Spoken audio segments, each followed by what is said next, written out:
Hello friends, குக்கர்ல ஒரு tumbler துவரம்பருப்பு எடுத்து அதில் 8 துண்டு பெருங்காயம் போட்டு நல்லா அலசிட்டு 3 டம்ளர் தண்ணி ஊற்றி மஞ்சத்தூள் பூண்டு 4-5 தட்டி போட்டு நல்லெண்ணெய் ஊற்றி குக்கரை மூடி வெயிட்டை போட்டு ஒரு விசில் 3 நிமிஷம் சிம்மில் வச்சு எடுத்துக்கலாம். இப்போ எண்ணெய் சட்டியை அடுப்பில் வச்சு கருவடகம், காஞ்ச மிளகாய் சேர்த்து 1/2 ஸ்பூன் கடுகு, 1/2 ஸ்பூன் வெந்தயம், 1/2 ஸ்பூன் ஜீரகம் சேர்த்து வெடிச்சோன்னே சின்ன வெங்காயம், ஒரே ஒரு பச்சை மிளகாய் சேர்த்து உப்பு சேர்த்து நல்லா வதக்கிட்டு ஒரு தக்காளியை சேர்த்து அதையும் மூடி வச்சு நல்லா வதக்கிட்டு முருங்கைக்கீரையை நல்லா அலசி எடுத்து வச்சிருக்கேன், அதையும் சேர்த்து நல்லா வதக்கிக்குவோம்.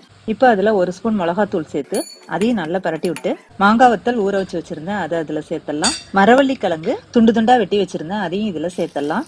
இப்ப தண்ணி ஊத்தி வேக வைக்காம பருப்பு தண்ணியை ஊத்தி வேக வச்சுங்க. கிழங்கு வெந்துருச்சான்னு பாக்குறதுக்கு கத்தியால குத்தி பாருங்க, சாஃப்டா போனுச்சுன்னா அது வெந்துருச்சுன்னு அர்த்தம். இப்ப மீதி இருக்க பருப்பையும் அதுல சேர்த்து நல்லா கொதிக்க விட்டு கொதிச்சதுக்கு அப்புறம் புளி தேவையான அளவு கரைச்சி சேர்த்துங்க. இப்ப நல்லா கொதிக்க விட்டு இறக்குனீங்கன்னா சூப்பரான முருங்கைக்கீரை சாம்பார் ரெடிங்க. நம்ம ஃப்ரெண்ட்ஸுக்கெல்லாம் கொடுத்துடலாம். Thank you friends.